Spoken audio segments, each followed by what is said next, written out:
ఐపీఎల్లో ఏ రోజు ఏ టీం ఎవరు ఓడిస్తుందో ఎవ్వరూ చెప్పలేరు అనడానికి ఇంకో ఎగ్జాంపుల్. ప్రివ్యూ మే క్యా బాత్ కరే అపన్ నేను చెప్పలే, మీతోనే చెప్పించా. ఏ టీం గెలిస్తే బాగుంటుందని నేను అనుకుంటున్నాను, మీరే చెప్పండి అంటే అందరూ కమెంట్లో చెప్పారు పంజాబ్ కింగ్స్ అనుకుంటున్నావు కదా అన్న అని. ఎందుకు? టేబుల్ ఇంట్రెస్ట్గా మారుతుంది. మారిందా లేదా? యాజ్ టీజ్గా ఉంది పాయింట్స్ టేబుల్, కానీ సెకండ్ స్పాట్ ఎవరిది తెలియదు, థర్డ్ స్పాట్ ఫోర్త్ స్పాట్లో ఇంకా కన్ఫర్మేషన్ లేదు కాబట్టి టేబుల్ ఇంకా ఇంట్రెస్ట్గా ఉంటాయి కదా. ఏం జరిగింది ఈ మ్యాచ్లో? बातें करेंगे, चलो शुरू करते हैं.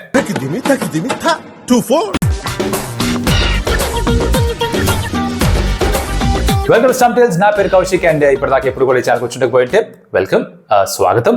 అండ్ సబ్స్క్రైబ్ చేసి పెట్టుకోండి, ప్రతిరోజు కనిపిస్తాం.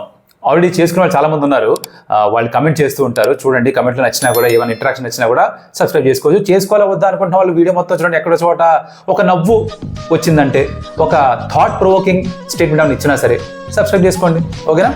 ఏంట్రా జరిగింది మ్యాచ్లో అంటే, రాజస్థాన్ రాయల్స్ గౌహతిలో మ్యాచ్ ఆడుతున్నారు అగేన్స్ట్ పంజాబ్ కింగ్స్.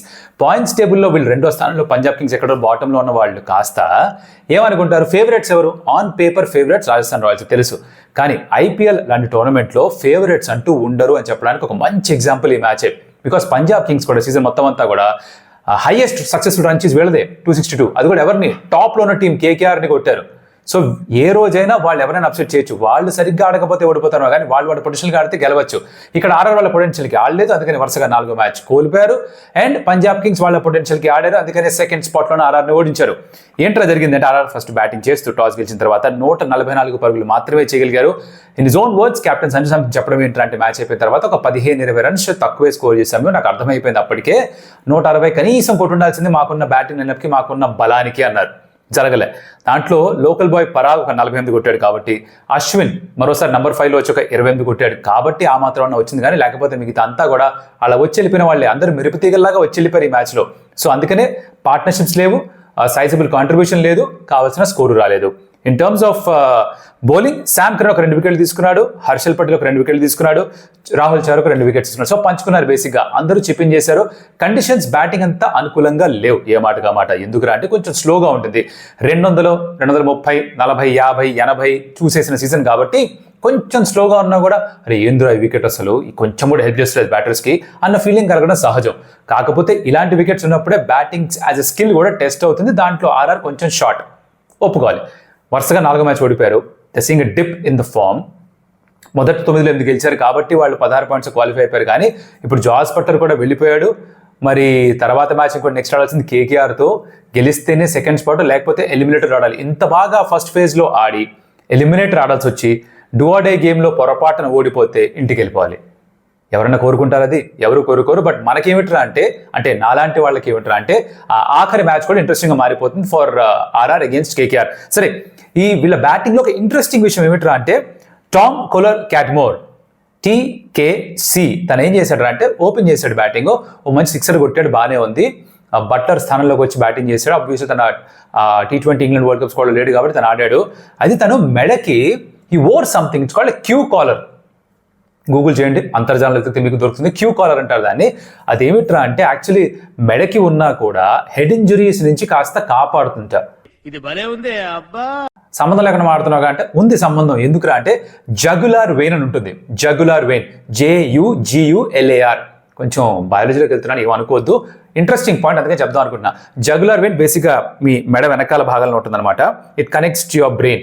సో బ్రెయిన్కి వెళ్ళే బ్లడ్ సప్లైని కంట్రోల్ చేస్తుంది జగులార్ వెయిన్, రైట్? ఆ జగ్యులర్ వెయిన్ పైన ఈ క్యూ కాలర్ కాస్త ప్రెషర్ మెయింటైన్ చేస్తుంటా.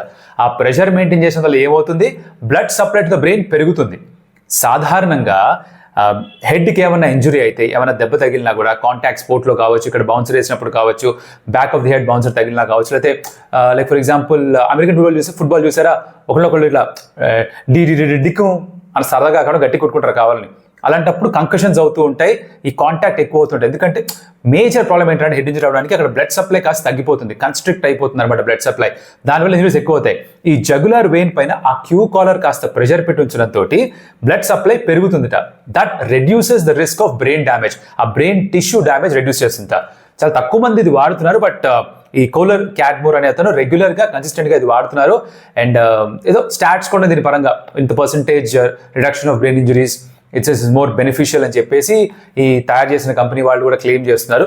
Queue collar, Q as in Q, collar. వెతకండి, ఇంట్రెస్టింగ్ పాయింట్, చదవండి కాసేపు మీరు కూడా దీని గురించి. బౌలింగ్ పక్కన పెడదాం. ఇంట్రెస్టింగ్ ఏంటంటే పవర్ ప్లేలో వీళ్ళు ఎంత కొట్టారో చేజ్ చేస్తున్నప్పుడు పంజాబ్ కింగ్స్ కూడా అంతే కొట్టారు, కాకపోతే వికెట్స్ ఎక్కువ కోల్పోయారు. వీళ్ళు 38 for 1, Punjab Kings 39 for 3. Strategy timer దగ్గర 4 వికెట్లు కోల్పోయారు. ఐడియల్గా ఎవరు గెలవాలి? ఆర్ఆర్ గెలవాలి, అవునా? వాళ్ళ దగ్గర ఎక్స్పీరియన్స్ బౌలింగ్ అటాక్ కూడా ఉంది. ట్రెంట్ బోల్ట్ మళ్ళీ ఫస్ట్ ఓవర్లో వికెట్ కూడా తీసుకున్నాడు ప్రభ్సిమ్రన్ది, అయినా కూడా గెలవలే. ఎందుకు అంటే వాళ్ళకి కావాల్సిన ఒక పార్ట్నర్షిప్ వచ్చింది. Talk about that. Sam Curran వాళ్ళ captain, I like to call him the angry bird. Angry bird game ఆడారా? యాంగ్రీ బర్డ్ గేమ్ ఆడుంటే కనుక దాంట్లో ఎర్రగా ఉండే రెడ్ యాంగ్రీ బర్డ్ ఉంటుంది. ఒకసారి మళ్ళీ ఎక్కడన్నా యూట్యూబ్లోనో లేకపోతే మరోసారి మీ ఫోన్లో గేమ్ ఉంటేనో చూడండి ఒకసారి. శామ్ కరన్కి కోపం వస్తే ఆ షార్ప్ నోసు, మొహం ఎర్రగా కందిపోయి టమాటా పండులాగా, తన జెర్సీ రంగు కూడా రిఫ్లెక్ట్ అయ్యి ఆ రెడ్ యాంగ్రీ బర్డ్లా ఉంటాడు. బౌలింగ్ చేస్తున్నప్పుడు అంతే కోపంగా ఉంటాడు, బ్యాటింగ్ చేస్తున్నప్పుడు అంతే సీరియస్గా ఉంటున్నాడు. మనిషి చిన్నపిల్లాడే కానీ కొంచెం కోపం ఎక్కువ అనుకుంటా, బాల్ ఇసిరేయడం ఇవన్నీ కూడా చేస్తుంటాడు. బట్ ఆ red angry bird fired for Punjab Kings. Bowling చేస్తున్నప్పుడు 2 వికెట్లు, బ్యాట్ చేస్తున్నప్పుడు హాఫ్ సెంచరీ, 63 స్కోర్ చేశాడు in 41 balls. In the context of the game very very important నాక్. తన చుట్టూ వికెట్స్ పడిపోతున్నా కూడా తను నిలకడగా ఆడాడు. తనకి సపోర్ట్ ఇచ్చింది ఇద్దరు. First Riley Russo quick fire 22-13 balls. తర్వాత జితేష్ ఈ సీజన్ ఎక్కువగా పర్ఫామ్ చేసింది లేదు తను, బట్ 20 balls 22 క్రూషల్ నాక్. కావాల్సిన టైంలో ఐ థింక్ అటాక్ చేశాడు స్పిన్నర్స్ని కూడా. తను కూడా 1-2 సిక్సెస్ కొట్టినట్టున్నాడు. అశ్విన్ స్పెసిఫిక్గా మొదటి 3 overs అద్భుతంగా వేశాడు, 17 పరుగులు మాత్రమే ఇచ్చాడు. లాస్ట్ ఓవర్లో 2 6 ఇచ్చేసరికి 14 runs వచ్చే దాంట్లో. ఈ T20 గేమ్ ఇలాంటిది. బౌలర్స్ అనుకుంటారు, అరే అయిపోయింది అమ్మాయి దేవుడు ఇంకొకటే ఓవర్ ఉందిరా, ఈ ఒకటే ఓవర్ కూడా వేసేస్తే బౌండరీ ఇవ్వకుండా వేసేస్తే చాలా అమ్మయ్య సాయిరామ్ అనుకుని ఏదో అనుకుంటారు. అది అవ్వదు. అదే లాస్ట్ ఓవర్లో 1-2 6లు పడిపోవడం. అశ్విన్కి అదేంటి పాప, అంతవరకు అద్భుతంగా వేసింటారు. నన్ ఫర్ 31 4 overs బికాజ్ లాస్ట్ ఓవర్లో 2 6లు. చహల్ 2 for 31.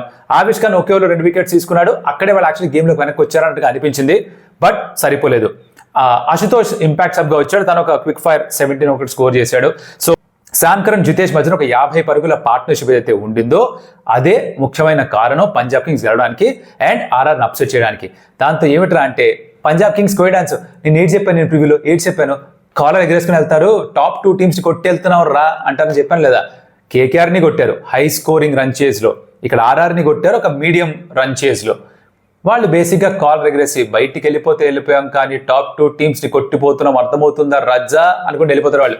బల్లె చేసుకుని వెళ్ళిపోతారు టోర్నమెంట్ నుంచి బయటికి. ఇంకో మ్యాచ్ ఆడాలి ఆఫ్ కోర్స్ వాళ్ళు 19 against sun rise Hyderabad, but they'll be happy with this performance. వాళ్ళ ఓనర్స్ హ్యాపీగా ఉంటారు, ఫ్యాన్స్ హ్యాపీగా ఉంటారు, they playing for pride. And ఆర్ఆర్కి వరుసగా 4వ ఓటమి. Last league game against KKR, toppers of the table. వాళ్ళది గెలవకపోతే టాప్ 2లో స్థానం రాకపోవచ్చు, ఇప్పటికీ రావచ్చు. ఎలా? ఎస్ఆర్హెచ్ వాళ్ళ 2 మ్యాచ్లు కనుక ఓడిపోయినా, ఒక మ్యాచ్ గెలిచినా, నెట్ రన్ రేట్ అంత హెల్దీగా లేకపోయినా, సిఎస్కే ఒకవేళ మ్యాచ్ ఓడిపోయినా, సిఎస్కే గెలిచినా కూడా నెట్ రన్ రేట్ ఆర్ఆర్ కంటే తక్కువగా ఉంటే అప్పుడు వాళ్ళు సెకండ్ స్పాట్లో ఉండి they'll get 2 chances to get in to the finals. జరగకపోతే మటుకు ఐ థింక్ ఆర్ఆర్ఎస్ అంటే డిస్సర్విస్ టు దెమ్సెల్వ్స్. వాళ్ళు స్టార్ట్ చేసిన విధానం, ఆడిన క్రికెట్ ఎంత అద్భుతంగా అయితే పర్ఫామ్ చేశారు మొదటి 9 మ్యాచెస్లో, అక్కడి నుంచి వాళ్ళు టాప్ 2 లేకపోతే స్వయం కృతాపరాధం అది చేసిన వాళ్ళు అవుతారు. సరే, ఈ మ్యాచ్ అయిపోయింది. నెక్స్ట్ ఏంటి? It's time for the preview. Preview ఎవరిదిరా అంటే సన్ రైజ్ హైదరాబాద్ ఆడబోతున్నారు గుజరాత్ టైటన్స్ తోటి. రైట్, మ్యాచ్ ఉప్పల్లో, రాజీవ్ గాంధీ స్టేడియం ఉప్పల్లో జరుగుతోంది match. And what's at stake here? Gujarat టైటన్స్కి ఏమీ లేదు, ఎలిమినేట్ అయిపోయారు కదా. కాకపోతే ఈ ముందు మ్యాచ్ లాగానే, ఆర్ఆర్ పంజాబ్ కింగ్స్ మ్యాచ్ లాగానే గుజరాత్ టైటన్స్కి నథింగ్ టు లూజ్. మొన్న జరగాల్సిన మ్యాచ్ వర్షం కారణంగా రద్దయింది, దాంతో వాళ్ళు ఎలిమినేట్ కూడా అయిపోయారు. ఇక్కడ పోయేదేముంది, వస్తే కొండ పోతే వెంట్రుక అని ఆడతారు వాళ్ళు. Sun rise Hyderabad has everything at stake because 2 మ్యాచ్లు 2 గెలిస్తే వాళ్ళు 18 points వెళ్తారు.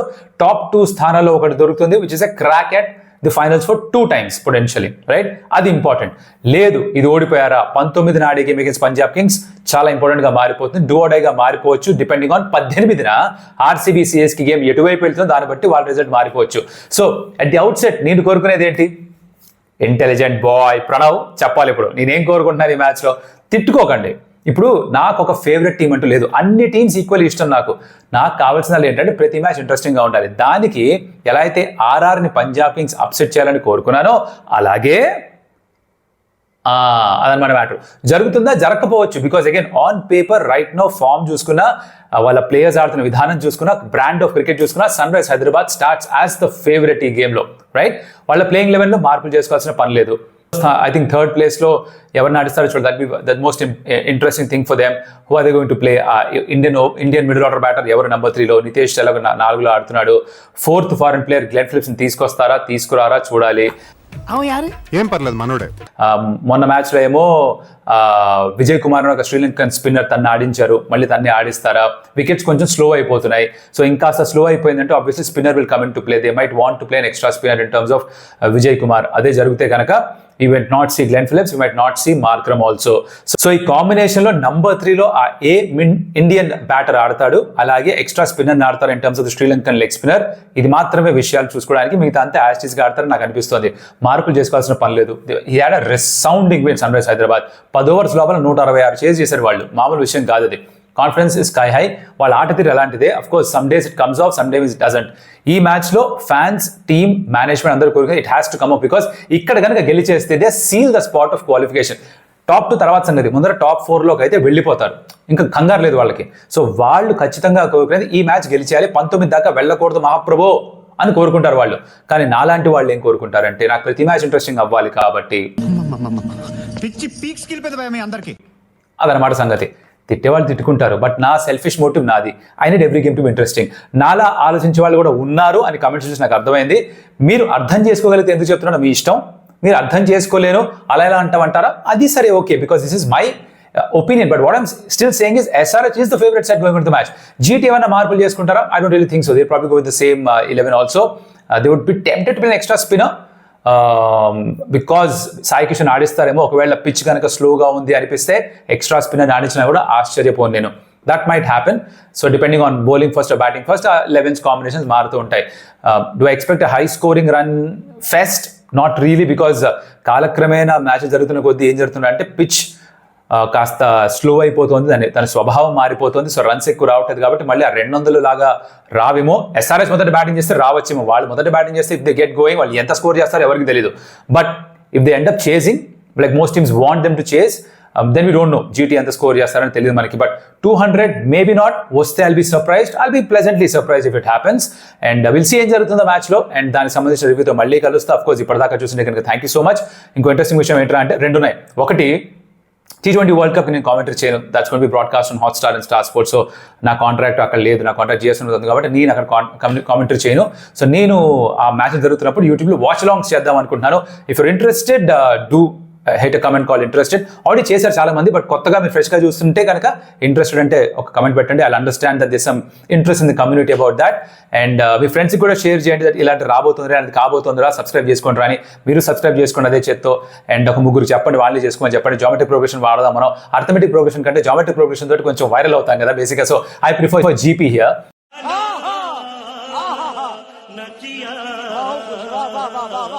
స్టూడెంట్స్, మీరు ఇంజనీరింగ్లో కానీ, డిగ్రీలో కానీ, ఇంటర్లో కానీ జామెట్రిక్ ప్రొఫెషన్ చదువుంటే ఈ మ్యాటర్ కనెక్ట్ అయ్యి ఉంటే ఖచ్చితంగా ఒక 3 షేర్ చేసి వాళ్ళని కూడా చెప్పండి, కనెక్ట్ చేసుకోమని, సబ్స్క్రైబ్ చేసుకోమని. Like the video, share the video, comment about the video. What did you like about Sam Curran's performance, angry bird? మీకు ఆ కనెక్షన్ ఎక్కడ కనిపించిందా? అయితే నీ కళ్ళు దెబ్బేరా కౌశిక్, అది కూడా రాండి, పర్లేదు, it's okay, I'll take it. I'm a sport man, I'm a sport, I'll take that. I'll see in the next video. అప్పటిదాకా మరి సెలవు, మళ్ళీ కలుస్తా, బాయ్.